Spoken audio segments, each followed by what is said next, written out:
فليه احنا ما نعملش دورة تدريبية كل سنة هنا، كل منطقة تقول ايه الخلاصة بتاع عملها في كل موسم.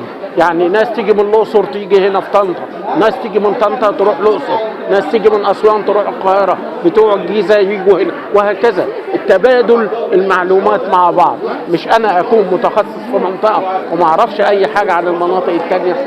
وخاصة إن الأثريين بالذات وظيفة مفتش الآثار هي وظيفة صعبة جدا، لأنه النهارده في الأقصر، بكره في أسوان، بعديه في إدفو، بعديه في طنطا. فده يعني ايه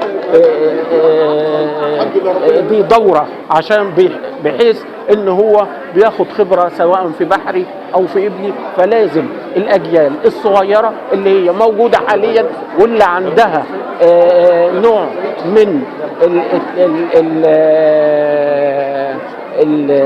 ان هو نشجعهم، نقول لهم وننصحهم بكل ما احنا نعرفه.